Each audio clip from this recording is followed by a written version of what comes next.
Todo empezó en esta pequeña localidad del sur de Madrid. Fuenlabrada es un barrio de clase obrera, situado entre los barrios de Leganés y Parla, con una población que supera los 200.000 habitantes. Aquí, cuando apenas levantaba un palmo del suelo, Fernando creció en el seno de una familia humilde y trabajadora. Antes no teníamos ni dónde ni cómo jugar al fútbol. Teníamos que jugar en cualquier sitio, en una acera, en un jardín, hasta que venía el jardinero y nos echaba, a saltar la valla de los colegios que estaban todos cerrados para poder jugar hasta que llegaba el conserje y te echaba. O sea, no tenías la facilidad ni los espacios que hay hoy en día, por suerte. Y bueno, pues la vida normal de ir al colegio, salir del colegio, apunté a un equipo de fútbol en sala del barrio, a jugar todo el día al fútbol. Estudiar por la mañana y por la tarde todo el día a jugar al fútbol, en el equipo, en el parque, como todos los niños. Con la condición de mi madre, sobre todo, que iba a jugar al fútbol mientras estudiara y mientras llevara buenas notas, pues ese era el trato. Desde la calle Alemania de Fuenlabrada, Fernando empezó a darle patadas a un balón de fútbol casi de casualidad. Era un niño normal, con mucho que aprender, pero abierto a cualquier tipo de consejos, como por ejemplo el de su familia. Mi padre, mi madre, incluso mi hermano realmente no eran grandes aficionados al fútbol. En cuanto a reunirse los fines de semana, ver los partidos, estar pendiente de los resultados, ni mucho menos. Mi abuelo sí era muy fanático del Atlético de Madrid, lo recuerdo con la radio, el transistor a todos lados, de los que no podía ver los partidos porque se ponían nerviosos. Y quizá fue mi hermano el que me metió el gusanillo. Mi hermano era portero de un equipo de fútbol sala en Fuenlabrada y necesitaba a alguien que le chutara, que le entrenara, y como hermano pequeño pues me tocaba ir con él, y ahí empecé a cogerle el gusto porque realmente no era algo que me llamara la atención. Sus cualidades eran tan exageradas que él cogía el balón, regateaba a los 4 contrarios, se daba la vuelta, los volvía a regatear otra vez a los 4 y finalmente marcaba gol. Se veía que iba a ser un grandísimo jugador. Yo cuando tenía 10 años cambié del fútbol sala por el fútbol 11, fue mi primera experiencia jugando al fútbol 11, con un equipo que se llamaba Rayo 13. Y bueno, jugué un año solo en Fuenlabrada fútbol 11, todo fue muy bien y me dieron la oportunidad de hacer las pruebas para entrar en el Alevín del Atlético de Madrid.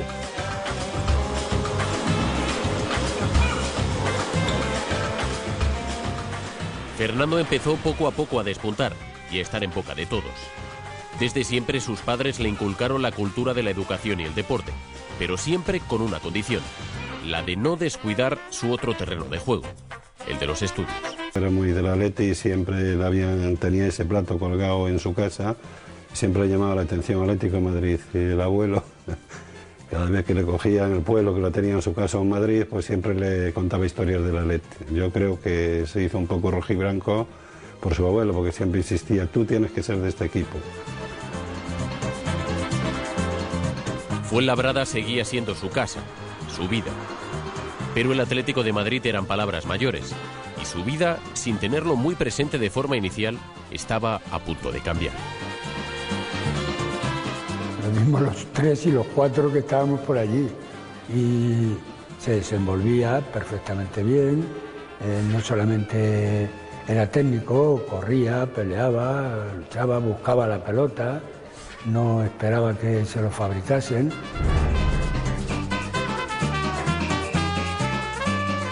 Un torneo, el torneo que Nike organiza, la Nike Cup en España y luego en Europa, y pudimos jugar contra equipos de España, contra equipos de Europa, equipos de todo el mundo. Fuimos campeones de España y de Europa. Ahí fue la primera vez que jugué en estadios, que jugué con los miles de personas viéndonos, y de verdad cuando empecé a pensar que ojalá tuve la oportunidad de poder jugar en primera división, era la máxima meta que tenía.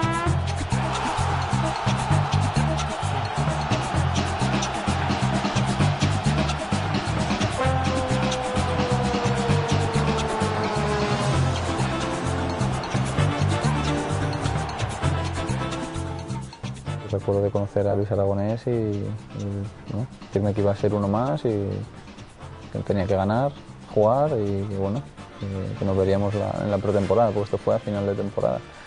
Yo esa temporada marché al Mundial sub-16, sub-17 de Trinidad y Tobago, y cuando volví pues el equipo ya iba primero, era un equipo que se veía que iba a tener un ascenso sencillo y fue una temporada muy dura para mí. La primera con Luis Aragonés apenas jugaba, él estaba muy encima mía, quería pues, enseñarme lo que él pensaba que era mejor a marchas forzadas y fue una temporada en la que aprendí mucho, pero también sufrí muchísimo.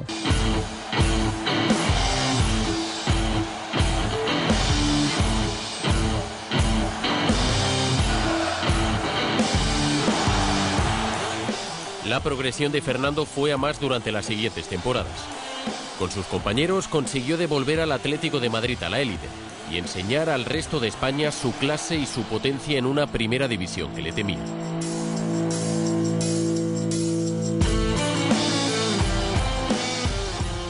Fuerza, velocidad y gol. 3 claves para entender el juego de un delantero por el que ya preguntaba media Europa. Con solo 19 años, Fernando llegó a ser capitán de un Atlético de Madrid en construcción. Con su humildad se ganó el cariño de un público, el colchonero, que todavía hoy sigue recordando a Fernando con cariño.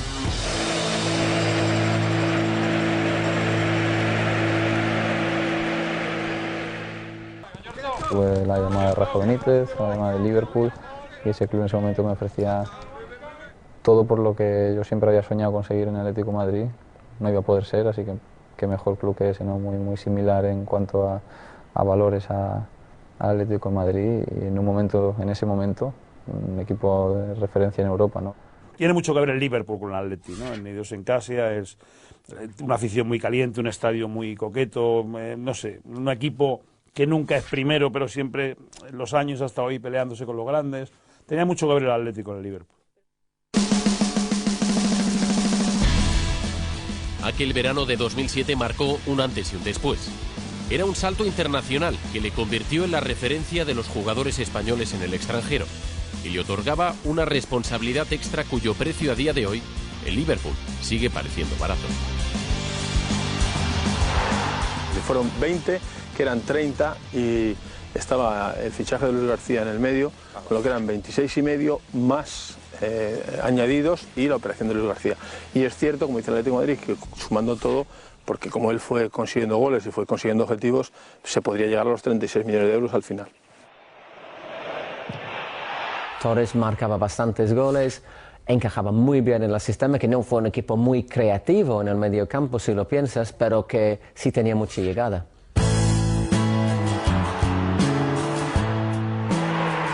Fernando Torres ha tenido 3 entrenadores en su etapa en el Liverpool y un gran valedor.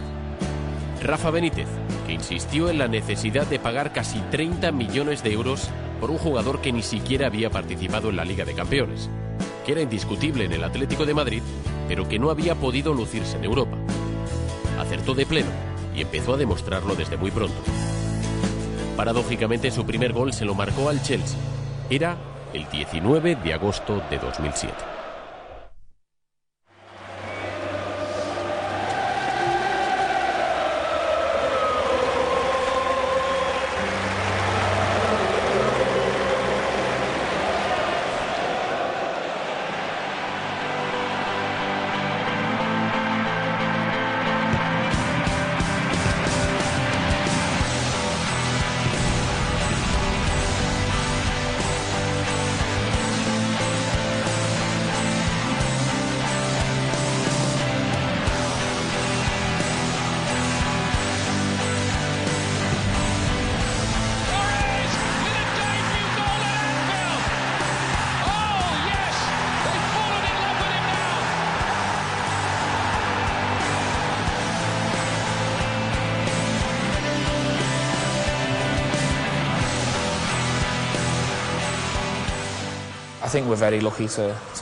Creo que tengo mucha suerte de tener cerca a Fernando.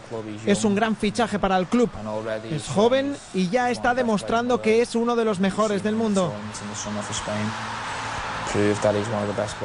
Ha marcado muchos goles en España y eso demuestra lo bueno que es. Si sigue marcando goles, será fantástico.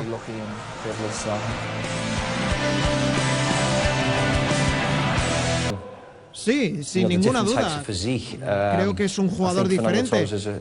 Fernando Torres es un futbolista fantástico. Su récord en el primer año fue increíble. Si no tiene lesiones, puede seguir rindiendo como lo hace habitualmente con la selección española. Siempre que juegue para el Liverpool, pues mejor que mejor.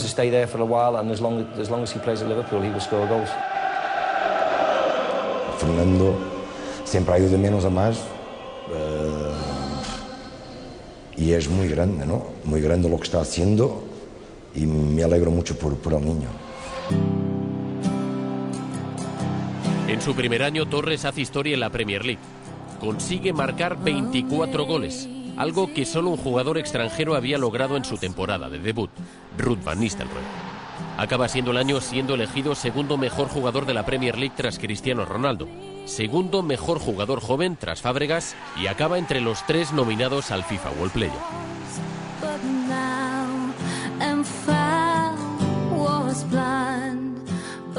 Empezó muy bien a marcar goles y la afición se encariñó con él y allí salía todos los días en 1000 sitios, entre ellos esta viñeta que salió en un periódico español. Y claro, dice, regate a los Beatles y se pone el primero. Tras triunfar en su primera temporada en Inglaterra, tras ser uno de los grandes protagonistas de la Champions League, Fernando hace historia en el verano de 2008. Había sido un año maravilloso para mí a nivel personal. Mi primera temporada en Inglaterra había batido todos los récords y bueno, iba a la Eurocopa como la gran esperanza de una selección junto con otro grupo de jugadores, pero notaba que muchas miradas estaban puestas especialmente a mí y no fue fácil, ¿no?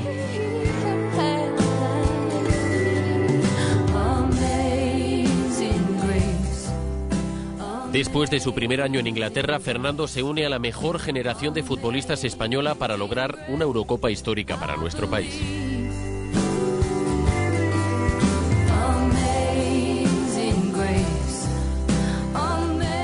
Una alegría muy grande, cosas que hacía tantísimos años que no era posible.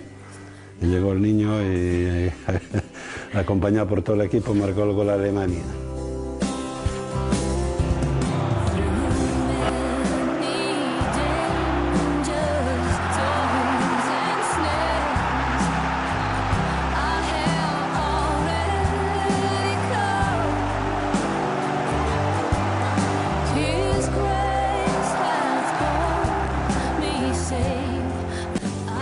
Pues imagínate, para él tuvo que ser lo más grande de su vida, como lo sería para mí si hubiera tenido la oportunidad, ¿no?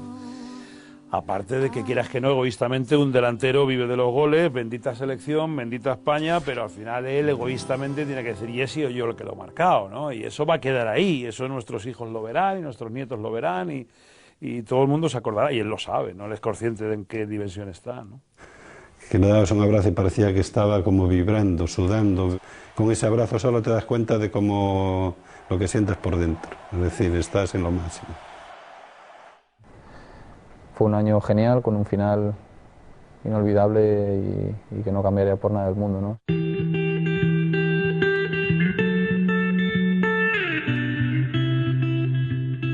Fernando había pasado en menos de 5 años de ser un chaval que debutó en el Vicente Calderón en Segunda División a ser el héroe nacional que marcara el camino para que la selección española consiguiera una Eurocopa.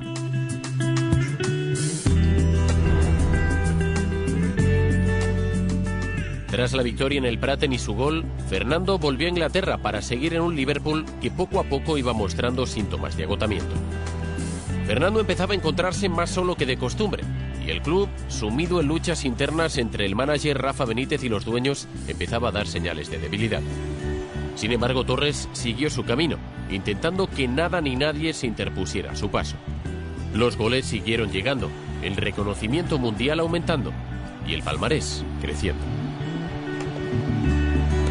El balón llega rebotado para España. Es Fernando Torres, levanta la mirada Torres metiendo esa bola para Iniesta. La recupera Sés, cuidado con la bola. Entrega para Iniesta, le pega Iniesta. ¡Gol, gol, gol,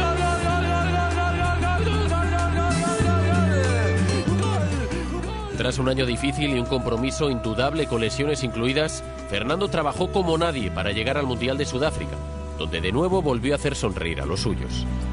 Aquel chico rubio, pecoso de Fuenlabrada, había conquistado el mundo. Después, la situación no es la misma en la ribera del Mersey. Este es el último gol de Fernando con el Liverpool.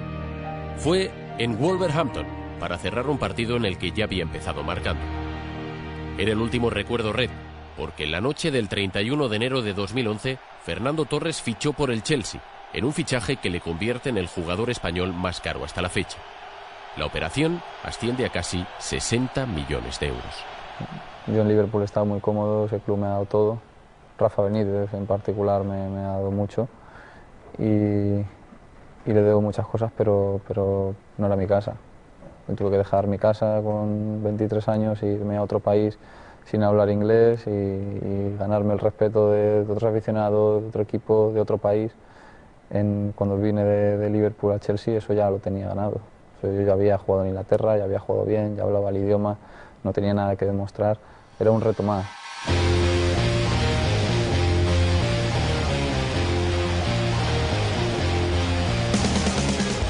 Empieza una nueva era para Fernando Torres. De Liverpool a Londres, para seguir siendo un referente mundial, para seguir estando entre lo mejor de los delanteros de Europa. Su fichaje por el Chelsea no es más que otro paso dentro de la progresión de un jugador que ha sabido elegir como nadie su trayectoria.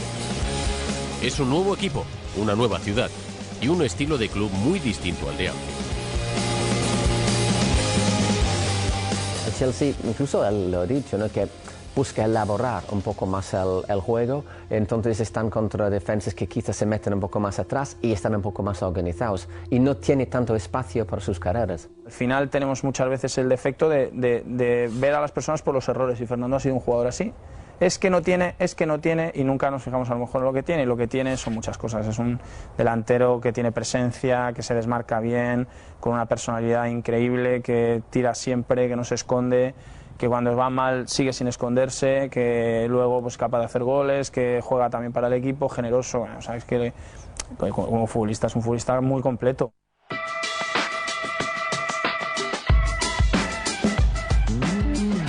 Sin embargo, Fernando Torres tampoco está solo en Londres. La llegada de Villas-Boas y de Juan Mata ha supuesto un soplo de aire nuevo para un Chelsea preparado para todo. Si hay un equipo que puede hacerle sombra al United, al Real Madrid o al Fútbol Club Barcelona, ese es el conjunto de Stamford Bridge. Ya sea a nivel nacional o internacional, Fernando está preparado para todo. Es un tipo de una estabilidad, de una lealtad sobre todo, extraordinaria. Un tío humilde, que siempre ha tenido la humildad por bandera. En lo profesional es un caso único que nace en cada muchos años y en lo personal un tío con una superación humana y personal maravillosa. Es un padre de familia, es un jugador importante, es campeón del mundo, es campeón de Europa, está en el Chelsea, pues es todo la verdad que muy bonito de recordar. Se te cae el alma, es algo fabuloso. Gracias por lo que me has dado y aún me sigues dando. Fernando es un tío que es maravilloso. Un futbolista muy profesional en su actitud, de carácter, pues supongo que los seguidores de Chelsea van a decir una cosa, los de Liverpool van a decir otra. A mí no me cae nada mal. Es el emblema del Athletic, el símbolo de Anfield, el delantero de Stamford Bridge y el héroe de Viena. Fernando Torres se ha convertido en uno de los mejores delanteros de la historia del fútbol. Su trabajo y humildad han marcado la personalidad de un delantero en el que se fijan millones de seguidores y que quiere volver a ser protagonista en una Eurocopa. Ojalá podamos ser el primer equipo en la historia que haga Eurocopa, Mundial, Eurocopa. Sería, pues, si este equipo ya ha hecho historia, aún puede hacer más y eso es de las pocas cosas que nos quedan para hacer historia, así que ojalá pueda ser parte de ese equipo. Londres, Liverpool, Madrid, todo fluye, todo pasa. Fuenlabrada, sin embargo, permanece. Y siempre estará ahí, como Fernando.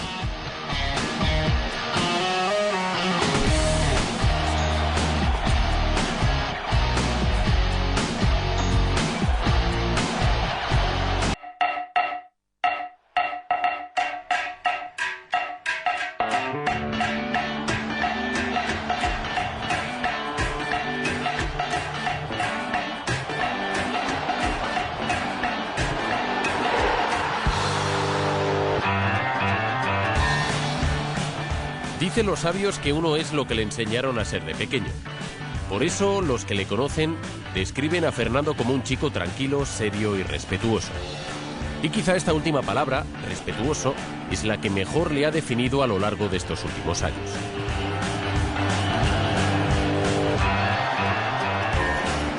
Le hemos visto marcar goles, triunfar en toda Europa y conquistar el mundo acompañado de la mejor generación de futbolistas que hasta la fecha ha visto jugar este país. Y todo ello sin levantar la cabeza más allá de su trabajo y de su humildad.